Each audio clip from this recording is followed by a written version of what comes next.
fight's not over. Stop the fight! People. Everybody, I come here for everybody. Kill everybody. I'm the champ. I'm the king. Kill everybody. Ah! Okay, guys, welcome back to Broke Bets. Coming off of the most recent card where we went 7-4 on picks, and then also went positive for just about a unit. So, what's going on with you, man? What's going on, my guy? One more week until a good card, so let's get this one out of the way. Yeah, I think we're getting a lot of Contender Series stuff going here with this card, and there's not awful fights, but I will say there is a ton of, like, pick'em, odd range type fights, so it's going to be a hard card to do really well on for pick percentage. First fight, we got Jose Johnson versus Garrett Armfield. I'm picking Garrett Armfield. This is going to be a really tough matchup, though. Jose Johnson is a big dude, and I don't think the height number is exactly right on Garrett Armfield, but Jose Johnson, 6 foot, 74-inch reach.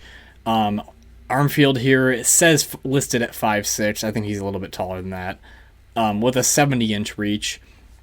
And Jose Johnson, he has some actually legit fights. You know, he faced Ronnie Lawrence, where Ronnie Lawrence kind of just took him down the entire fight, but Johnson's so long on the ground that I've noticed that people have a really hard time holding this guy down because of his long limbs.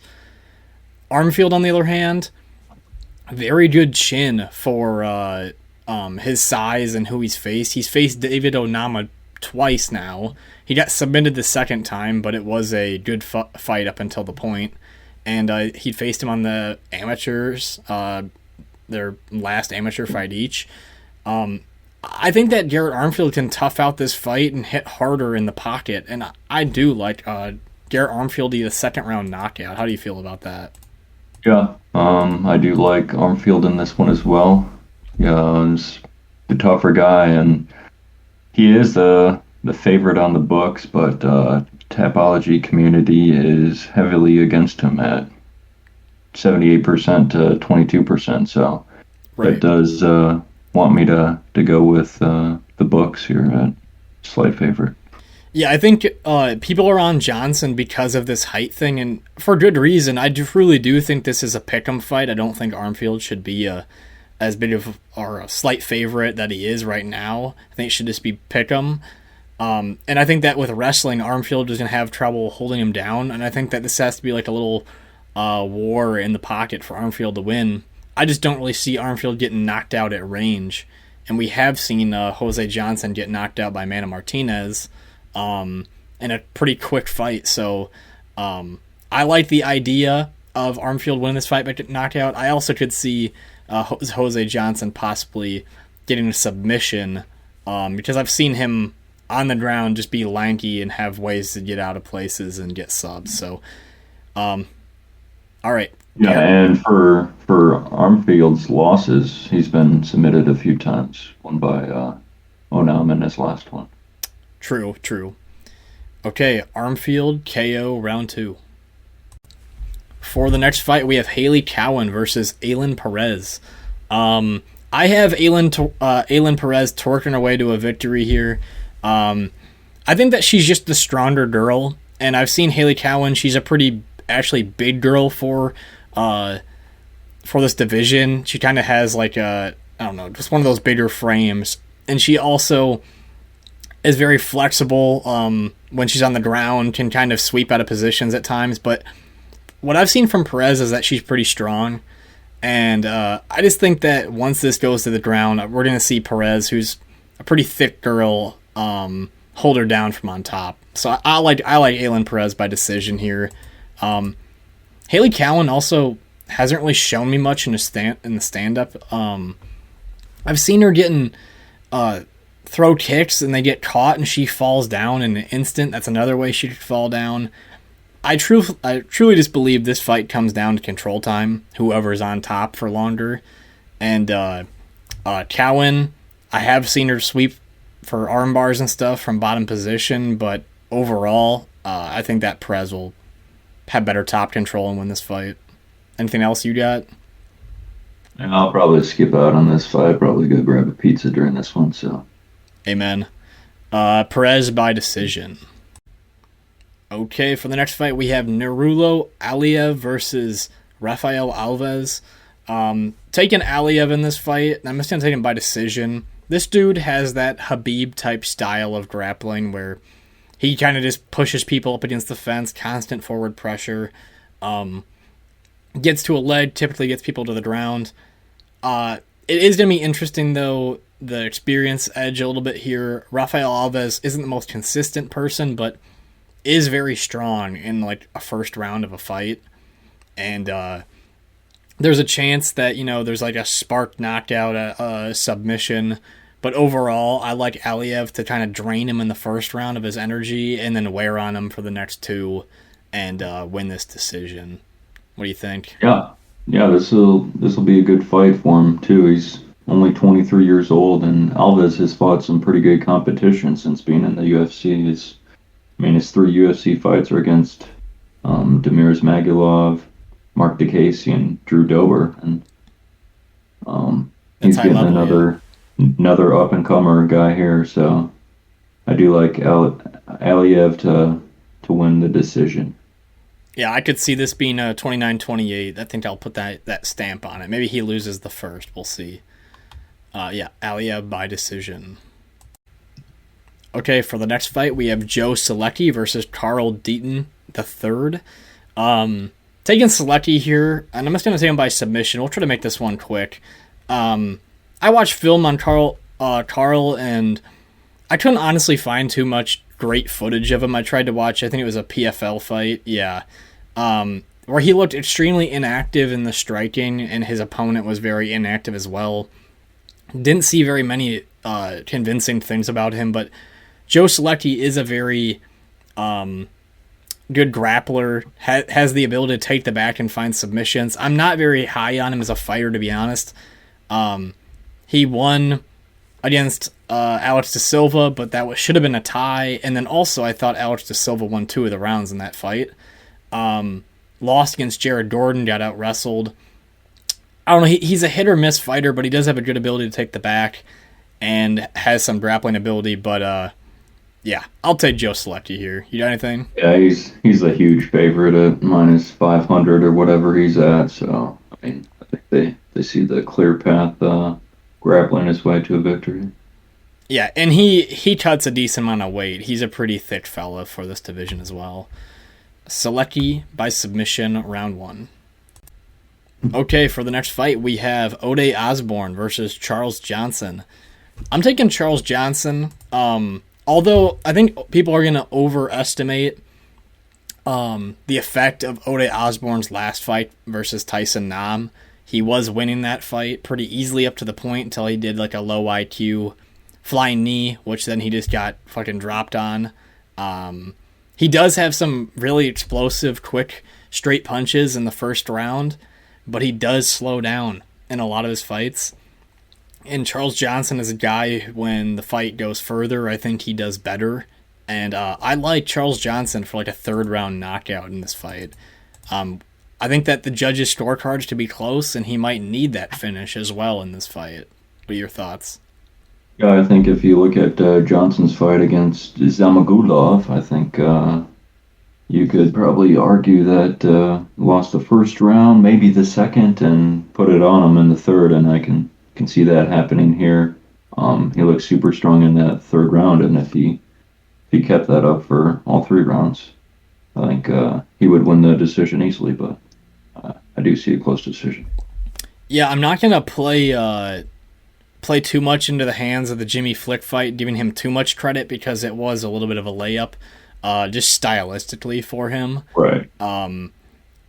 Again, Ode Osbourne, though, he's kind of just this hit-or-miss fighter. I think only one of his losses he hasn't been finished, and that was like his 3rd professional fight.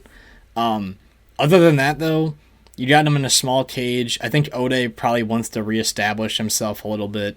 But I like Charles Johnson to probably lose round 1, have a really close round 2, and then put it on him in round 3. I also think the over could be a very good spot in this fight, depending on where it's set. We'll see. But Charles Johnson, KO, round 3. Okay, for the next fight, we have Jordan Leavitt versus Victor Martinez. Taking Jordan Leavitt in this fight with low confidence just because I think of his fight style and a little bit of fight IQ. He does have that wrestling background, which can lead him to submissions, but he also can just strike at range and kind of outpoint, not very impressively. It's like if you watch the Trey Ogden fight, I don't know how he won that fight, but he literally just leg kicked Trey Ogden at range until he won the fight. I'm going to pick him by decision here. I haven't seen his grappling be as impressive recently, where he's gotten too many situations where he's been able to get the chokes that he wants off. Victor Martinez, I saw him getting taken down once in the Contender Series, but overall just kind of has a basic boxing style, and he's a tougher guy to put away, and I think that's kind of one of his main attributes. I won't bet on this fight, I don't think, because Leavitt's a hit-or-miss fighter, and Martinez, the UFC debut after a layoff here from the Contender Series. Yeah, you got any thoughts here? Yeah, I just think Leavitt will be able to use his grappling and win a decision here, I think. Yeah, he has moments where he gets good with the grappling. I've also noticed he gets tired pushing a pace, trying to wrestle at times, and that's why you might see him just be inactive striking. And this is a scary fight to look at. I know the line now is shifted and Jordan Leavitt's the underdog. But yeah, you won't see a bet for me on this one. Jordan, yeah, definitely not for me either. Right, Jordan Leavitt by decision. Okay, for the next fight, we have Gabriella Fernandes versus Jasmine Jasudavicius. This is a hard fight to make another pick on.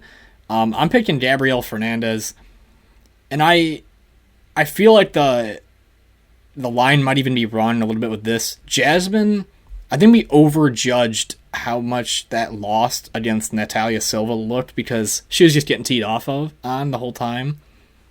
And when you beat Kay Hansen, who really isn't good at anything, and you're the bigger girl and you can take her down whenever you want, it's not as impressive. And then she came into the Natalia Silva fight and just got decimated because Natalia Silva no one knew was as good as she is. But Gabriella Fernandes, what I like about this girl's game is she's got good kicks at range, and I think she hits harder than Jasmine, and that could come down to points here. Jasmine could get those body lock takedowns, which is like the only way she seems to get a takedown.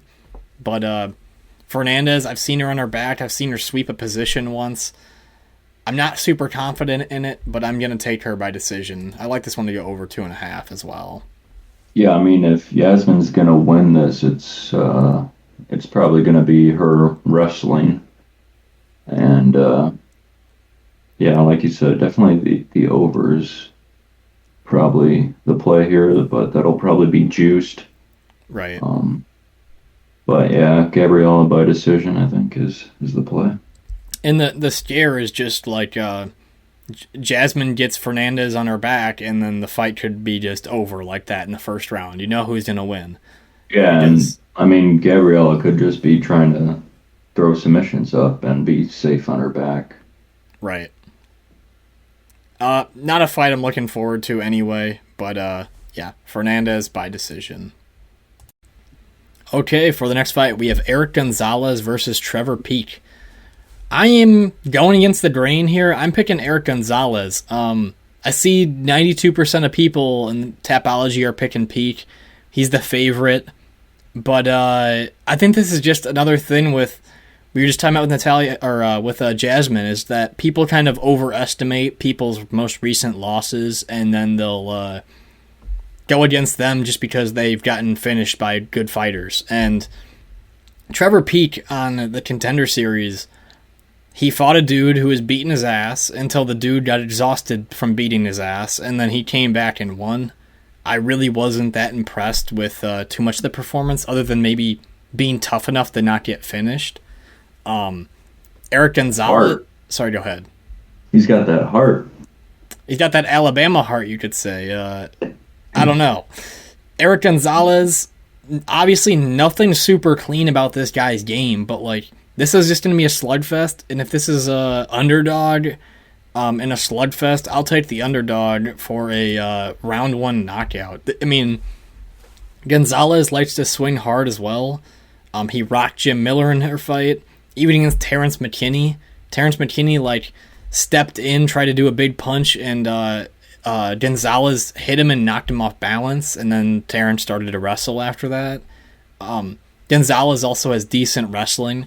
He's got enough to defend himself, and I might bet just Gonzalez by finish or the under 1.5 in this fight, because this is just going to be chaos. Trevor Peek has all knockout wins, and I think that only a couple are out in the second round. You might have to check that for me.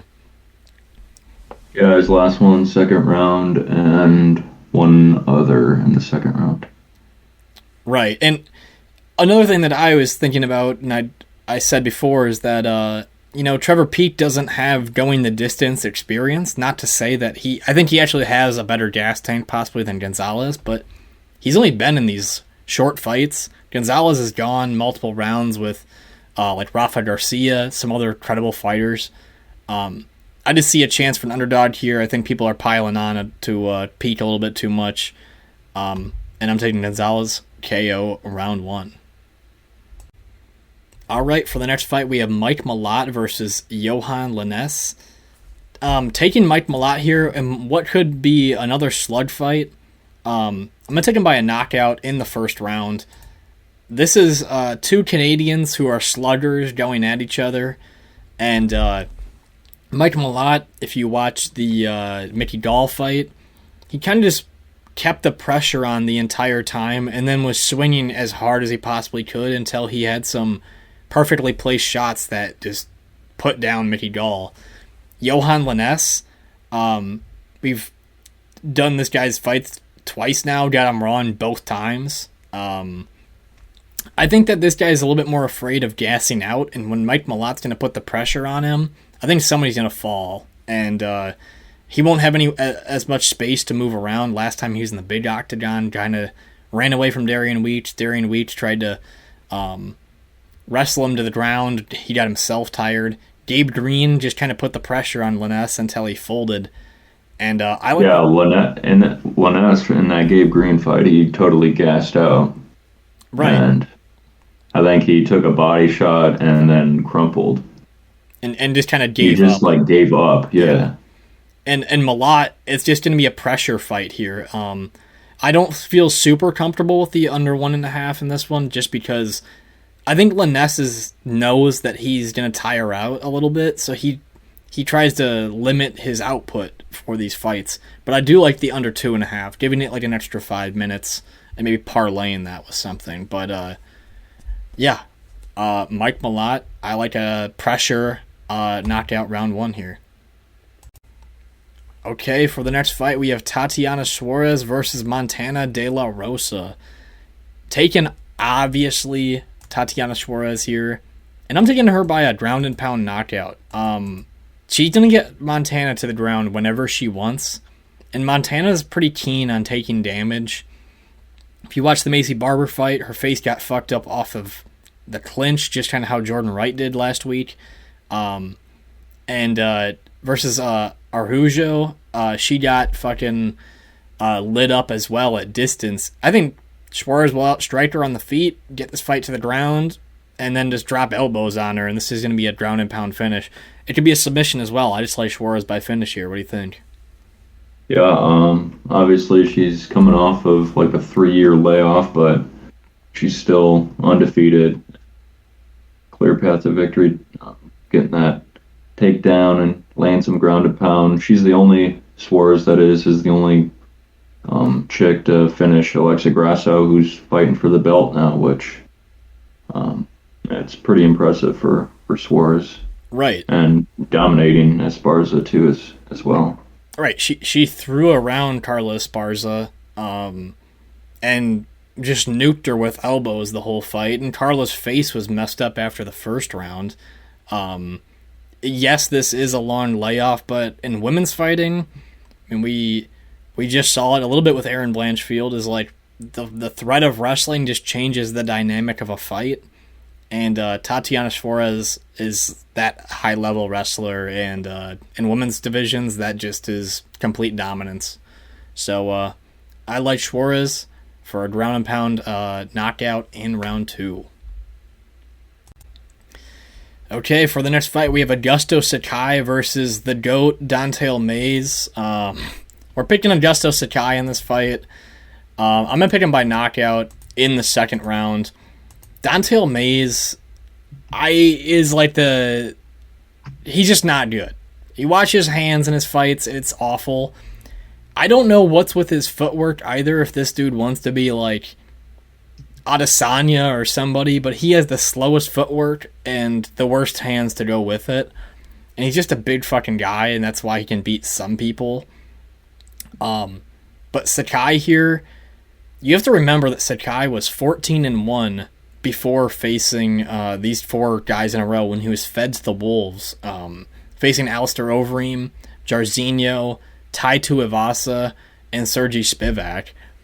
He's getting no gifts here. Don'Tale Mayes just fought Hamdi and looked ridiculously bad. I still, every time I think of this fight, I remember the moment where we were watching this together, and he tried a sweep with it. Don'Tale Mayes tried to sweep with his leg on Hamdi, and then he fell down just trying the sweep himself and fell down, and Hamdi hopped on top of him. It was an ultimate moment. He has bad fight IQ, and Sakai's just going to do Muay Thai at range, and he's going to touch him up, and I think he's either going to win a decision or knock him out. And I like a knockout here. What do you think? Yeah, I mean, I think Sakai's beat some credible people like Marcin Tybura, Blagoy Ivanov, and Andrei Arlovsky, but like you said, his last 4 fights, he's fought top of the division, and this is a huge step down. So I think he'll come through with a win here. And I bet Augusto Sakai here. Don'Tale Mayes is just that lower end of the division. I feel like Augusto Sakai is kind of in this middle level of the division, and I think that also Sakai doesn't slow down that much. He's kind of just like this bigger fat guy that doesn't slow down. I think Mayes will slow down a little bit, and there's a chance that also Sakai could like put him on the ground and get in top control. We'll see. But Augusto Sakai, KO round 2. For the next fight, we have Andre Muniz versus Brendan Allen. Picking Andre Muniz, but I will say I will not parlay any part of Andre Muniz in this fight because I think Brendan Allen actually poses some threats here. I'm going to pick Andre Muniz by decision. He can get really good takedowns, and we kind of saw that in the Uriah Hall fight, where he got a single leg and spun him until he got him to the ground the whole time. And then Uriah Hall kind of just decided that he wasn't going to try to fight and didn't let himself get submitted, but laid on his back the whole fight. Got really boring.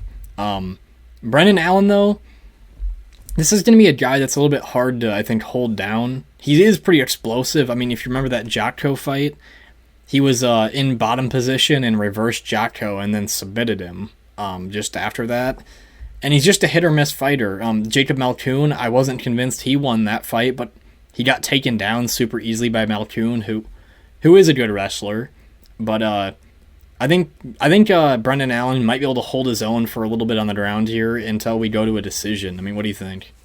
Yeah, I definitely agree with you. I think most people are going with the Muniz submission, but I do like the decision. I think Allen does pose some threat, and I think he'll be able to fight out of some of those positions. But ultimately, I think Muniz wins this fight.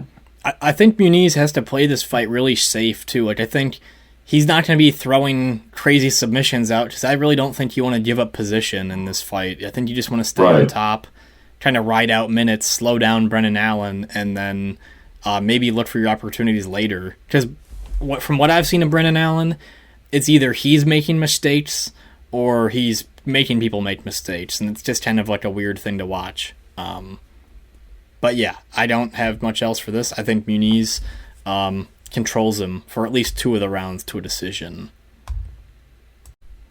Okay, for the main event, guys, please drop a like, subscribe, drop a comment down below. We always got these picks and predictions coming out for you guys. We got bets videos on Thursdays, but we have Nikita Krylov versus Ryan Spann. In this one, I got to stick with, I think, who is the more consistent over time fighter, and I'm going to pick Nikita Krylov here in a very sketchy fight. I have bet the under 1.5 rounds in this fight already at pretty much even money. And I think that there's a big risk factor, even just for Krylov in this fight. Ryan Spann, he said that thing that he's all of a sudden been training now. I don't know all the context or exactly how true all of that is as well. But against Dom Reyes, he just straightened out his punches and he pretty much obliterated Reyes. Reyes also was throwing naked kicks to the body, left his hands down, was open for punches. He looked really bad, I thought, though. Yeah, that wasn't the Dominic Reyes we're used to seeing. Right. I think there was something weird going on with that. And then he also showed that he was about to throw that left hand, and Spann countered him, but good on Spann for that counter. I think that if this fight, if Spann wins this fight, it's going to be in the first round. He's a first round or bust type of person. I'd say his ways to victory are pulling a submission on a Krylov takedown, or just punching, because Krylov really isn't the best striker. He's just kind of a little bit tougher of a guy. But from what I've really seen from Ryan Spann, he doesn't take damage very well. You watch his Anthony Smith fight, and the dude, he after like 2 minutes in the fight, he's just getting knocked around, and he doesn't take punches very well. The Johnny Walker fight's another good example of that. He had Johnny Walker near dead, doing Johnny Walker type falls, and then Walker elbowed him on the fence and got a comeback victory. And then, this is also a guy who went to decision with Sam Alvey. I just don't know. Yeah, of his 10 fights, I think he has 2 decisions, and one of them is with Sam Alvey. Right. And that's, people are finishing him left and right. Yeah, I just don't trust Ryan Spann, and even in the Sam Alvey fight, he was getting caught, so that was pretty goofy to watch. Nikita Krylov, though, I'm saying he doesn't have the best striking, and he always shows his hand when he's striking. So, for example, he'll swing his body back and forth and have this weird motion where he looks really tired, and then he'll show that he's pretty much throwing a jab, and that's a chance for Spann to counter. But this guy also, from what I've seen, takes punches pretty well. Also should have the wrestling grappling advantage. And another reason why I like this to go under 1.5 is that Krylov is a very aggressive fighter pushing forward. Ozdemir, he probably could have finished a couple times. In the first round, he knocked Ozdemir down. But overall, I think that even Krylov could wear on him in the first round with some grappling, come out in the second round, and then spark Ryan Spann. So I like Krylov for a first round knockout. Whether it's ground and pound, whether that's hitting Spann, because I don't think he can take a punch super well, we'll see. But there is a lot of interest behind this event for me. What do you think? Yeah, I think Spann has about 4 minutes to find a finish, and then after that, I think I'd go with Krylov if it goes farther than that. He just has gas tank. He's more durable. I think he's only been knocked out once, which was even before the UFC. So he's been submitted a few times, like Paul Craig won, Jan Blachowicz, but he is pretty durable in that aspect. And like you said, the under, with him pushing the pressure, putting the pace on him, putting pressure on him, I think one of these guys will be going down pretty early. It is really interesting. I wonder if this could be this is an honest question. Is Spann actually that good? I really don't know. He definitely beat Dom Reyes, so he's pretty decent. But if he strings together a couple wins, if he beats Krylov, he's definitely somewhat. He's pretty damn good. If he beats another person above him, he's really good, and we just didn't know. He's also hard to deal with on the grappling. Span can get up from time to time because he's long and lanky, but I feel like that chin's going to fail him at some point. So I like Nikita Krylov by a knockout and hopefully a quick barn burner of a fight. Okay, and to recap Blanchfield versus Andrade, we placed 3 bets, made 0.93 units on the card, and was close to a sweep here. AJ Fletcher, first straight bet, felt really confident in him, put 2 units on him. He dominated the first round, looked a little bit tired in the second, but still got the job done. I don't know how I feel about his performance. I think he could get beat by a lot of people later on. We'll see.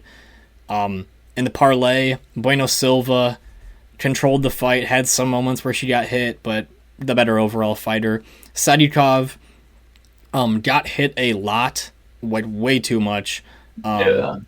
That fight was close. I mean, I had a 1-1 going into the third. I don't know what you did. That's what I had it too. But yeah, that fight was super close. I think Sadikov he just didn't expect Elder to hit him at times, and there's just times where an overhand would come in and hit him right in the face. And then Sadikov would hurt Elder and then kind of like let him recover, I saw a lot, but still got the job done with that nasty cut. And we move on. Jim Miller and Alexander Hernandez not going the distance was the bet that killed us, but Jim Miller had the back in the third round. I thought he was about to get that submission, and that was just a back and forth scrap, and I kind of thought just from the violence it would end, but Miller's really tough, so he stuck around. Yeah, that was a war. You could definitely see Hernandez, his cardio was definitely holding up, so... He paced the fight good with just jabs and basic striking. Yeah, he did. And then I said Andrade Blanchfield. I like this one to not go the distance just because, like I said before, it was either Andrade by knockout or it felt like Blanchfield by submission or decision, and she got the submission. So got through there. Like I said, 7 of 4 on the picks. I know you also had a parlay with Fletcher and Carpenter that hit kind of separate off our sheet. That was a good hit. I'm trying to think of anything else. William Knight's fight was the funniest thing ever. Josh Parisian had Plummer's crack and was a fat slob. That was funny. Zach Pauga and Jordan Wright put on a sleeper of a fight. Those 3 in a row were just kind of funny, to be honest. I mean, they were shitty, but they were funny. All right. You got anything else? Our bets video will be on Thursday. Yes, sir. Nothing else from me. All right. Peace. Peace. I know. It doesn't matter from the trenches. I'm built like this. Don't doubt me, I couldn't do it. The odds that I couldn't do it. Look at me now.